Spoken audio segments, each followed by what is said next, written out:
À l'époque, la Capso, donc, on a été, je pense, précurseur dans ce domaine, puisque la structure SARL s'était transformée ensuite en société coopérative. Et cette société coopérative, elle reprenait déjà, on était à l'échelle du Sud-Ouest, elle prenait déjà les producteurs, les salariés et les magasins comme sociétaires à part entière, tous disposant de droits de vote identiques. Et donc, c'est ce qui a préfiguré, en fait, après la fusion des plateformes, c'est ce qui a préfiguré la structuration actuelle de Biocoop. C'est-à-dire? C'est-à-dire le fait de mettre autour de la table dans un ensemble d'acteurs qui d'habitude sont plutôt condamnés comment dire, à négocier âprement, de les mettre autour de la table autour d'un même projet et avec un ensemble de droits et de devoirs qui sont identiques.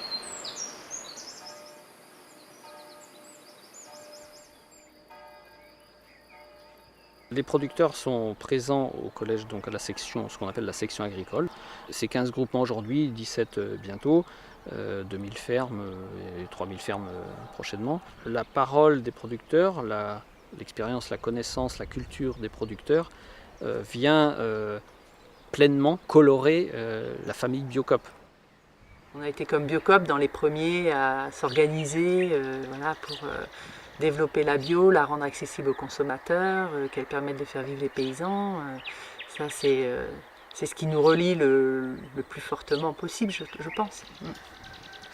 On a souhaité rejoindre la section agricole parce qu'on s'aperçoit que dans nos clients, et quand je dis clients, c'est des transformateurs, il y en a qui travaillent uniquement avec le magasin spécialisé et d'autres qui travaillent avec la GMS, la grande surface. Et on voit que c'est pas du tout la même approche, pas du tout le même discours. Dans les magasins spécialisés, on fait attention aux producteurs, que dans la grande surface, le producteur il passe à la fin et on cherche juste à faire du business. Pour nous, producteurs fruits et légumes, on y est tous les jours pour Biocoop. Quand on fait des salades, c'est tous les jours. Voilà. Et on a toujours ce partenaire-là qui est présent. Ouais, pour nous, Biocoop est un client différent des autres parce que on en est vraiment partenaire, on en fait partie, quoi. Biocoop, c'est pas un client complètement extérieur, quoi. On fait partie de la coopérative Biocoop. Collectivement, en tant que structure, mais on en fait vraiment partie avec droit de vote, droit de parole, droit d'intervention sur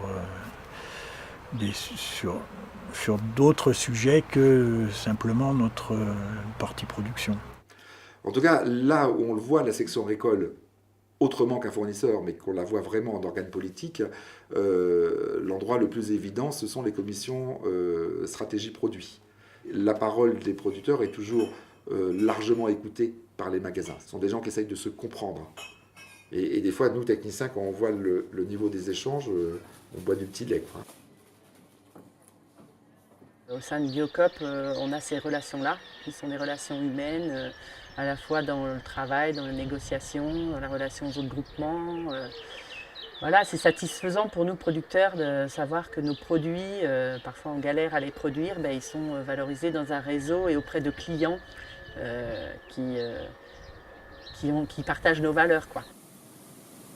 À la section agricole, il y a des gens de 50 ans passés qui ont une expérience et puis il y a des jeunes et du coup c'est ce mélange-là qui fait qu'on arrive à avancer aussi, quoi. C'est tout en fait, il y a une diversité multifactorielle, il y a une diversité d'âge, il y a une diversité d'origine géographique, mais aussi ils ont tous une histoire particulière, des productions particulières. C'est vraiment la richesse de la section agricole. Il y a des relations humaines qui peuvent être très intenses au sein de la coopérative Biocoop. Et un partage de points de vue, un niveau de débat, un niveau de réflexion qui peuvent être une ouverture d'esprit considérable pour un président de groupement, par exemple. Pour moi, la section agricole, c'est clairement l'élément moteur qui influe la tendance du groupement Norabio. C'est le moteur commercial de la coopérative, c'est le moteur en termes de cahier des charges, c'est le moteur en termes de fonctionnement du groupement. Parce qu'indirectement, qu'on le veuille ou non, toute notre politique au sein de Norabio Elle en découle. Elle en découle de cette section agricole. Chez Biocop, on travaille sur des planifications. On réfléchit ensemble à savoir ce dont on va avoir besoin. On part d'un besoin identifié, on le planifie. Et ensuite, nous, derrière Coopérative, on est en mesure de pouvoir dire à des producteurs, vas-y, tu peux produire ça. On te garantit un débouché, on te garantit un prix, ce qui est énorme. On essaie de trouver le juste prix entre ce que les magasins doivent payer et les consommateurs et ce que les producteurs doivent avoir pour vivre correctement de leur travail. En début de saison, on sait déjà qu'est-ce qu'on va vendre comme marchandise et qu'est-ce qu'on peut vendre et à quel prix, à quelque chose près, on sait déjà. Donc on peut déjà avoir une visibilité sur l'année, sur la saison. C'est très important pour tout ce qui est avoir du personnel, pour l'achat de matériel. Et là, moi, je trouve que on a trouvé un système qui nous convient vraiment. Et on se plaît dans ce système. On a des ventes régulières avec Biocop, donc on a des trésoreries je dirais, régulières. Et quand on veut construire un projet de développement, on s'appuie là-dessus. Hein. Quand on veut faire du développement, c'est bien d'avoir des garanties. Biocop peut, au travers d'un ensemble d'un fonds de dotation, au travers d'un ensemble d'engagements, peut aider les groupements, accompagner les groupements pour cofinancer et réaliser du coup des projets d'équipement. Quand on s'engage sur la durée, une richesse de construction possible derrière est infinie quelque part. Ça permet aussi pour des producteurs de continuer à améliorer leurs compétences à l'intérieur d'un cycle de production. Il y a des cultures qui sont un peu compliquées. Si on les foire une fois ou deux, s'il n'y a pas d'avenir, on laisse tomber, on passe à autre chose. Alors que là, quand il y a un marché qui est durable, eh ben on s'y accroche.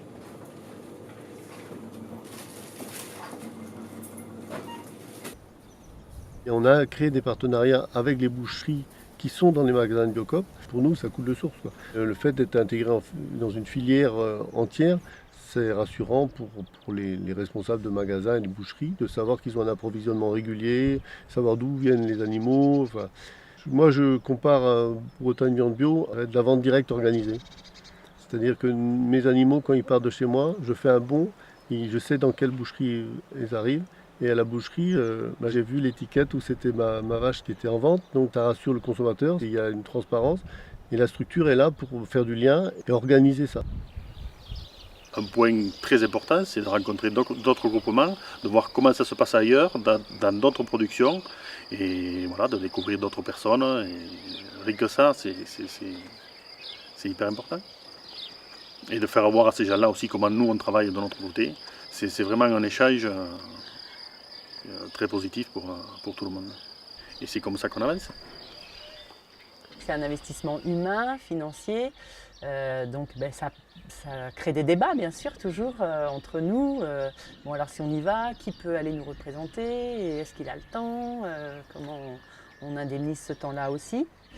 Et ce qui est intéressant dans notre discussion, c'est qu'on a chacun apporté des arguments qui au fur et à mesure ont conforté le choix de rester à Biocop. Parce que je pense que c'est une famille aussi de cœur et de valeurs surtout qu'on a auprès de Biocop, des valeurs de solidarité, de développement de la bio, de maîtrise de nos productions, de rester dans une agriculture paysanne. Enfin, voilà, tout ça, c'est des valeurs que nous on porte, les paysans du GIE, et qu'on partage à Biocop avec les autres groupements aussi, quoi.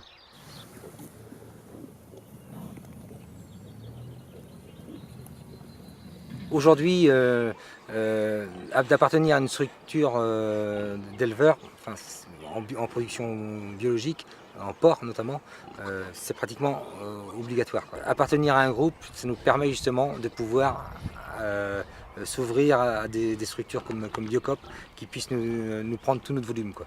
Voilà. Et ça, il n'y a que par le biais des groupes comme Biodirect où on pourra vendre tous nos porcs d'une façon sûre et avec un prix garanti. Il y a des paradoxes, par exemple Biolait qui ne vend que 5% de son volume pour faire des produits qu'on retrouve chez Biocop. Biolait s'implique énormément dans Biocop. Et pour nous, c'est simplement que nous considérons que sur le plan politique, stratégique, sur le plan de la vision, nous sommes à 100% avec Biocop. C'est un peu un rêve qu'on a réalisé parce que le fait que la production soit directement en relation avec la distribution, pour moi, ça c'est le fin mot de l'histoire. Le fait d'être en relation à travers la section agricole, on est quand même très au parfum de ce qui se passe dans la commercialisation des produits chez Biocop, les difficultés des magasins à faire valoir, la proximité, alors les filières longues. Aujourd'hui, il faut faire du local, que deviennent les filières longues. Donc tout ça, ça vit, c'est vivant, et on échange avec le distributeur, Biocop, et nous, sur la façon d'approcher tout ça. Et ça, c'est un laboratoire à ciel ouvert, et ça, c'est vachement plaisant, quoi. On fait aussi de l'agriculture bio parce qu'on a envie que nos salariés soient traités correctement.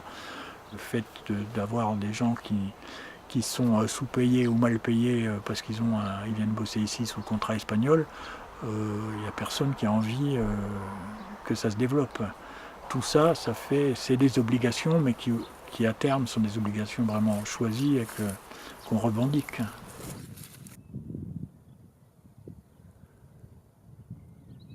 C'est régulièrement qu'il y a des groupements qui frappent à la porte pour savoir, avoir un débouché, on va dire un peu éthique et économique aussi, sur leur filière, et c'est la section agricole qui donne un avis. Il ne faut pas avoir un regard en disant, sous prétexte qu'un tel ou un tel, il n'est pas dans les cordes, on ne peut pas le faire rentrer dans la section agricole. Je pense qu'il faut le faire rentrer, le faire évoluer. Et c'est pas sous prétexte que nous, maintenant, on a réussi à faire des efforts et que d'autres groupements n'arrivent pas à faire d'efforts qu'on ne devrait pas les accepter. Pour moi, il faut clairement les faire rentrer. Après, il y a des conditions. Je veux dire, pour moi, la condition sine qua non, c'est qu'un groupement soit en 100% bio.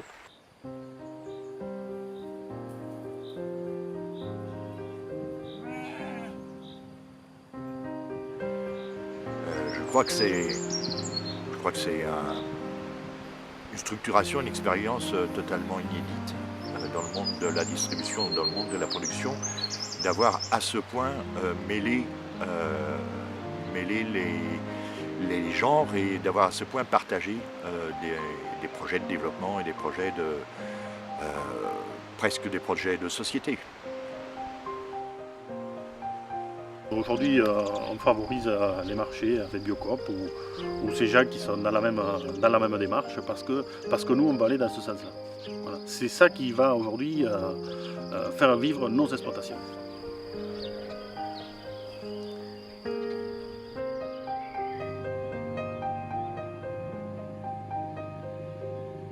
Ce qui fait qu'on en est là aujourd'hui, Biocop, bientôt nos 400 magasins, c'est justement parce qu'on prend le temps de discuter et de ne pas s'éloigner de nos valeurs. Et je crois que c'est ça qui fait qu'on est encore là et qu'on occupe cette place-là.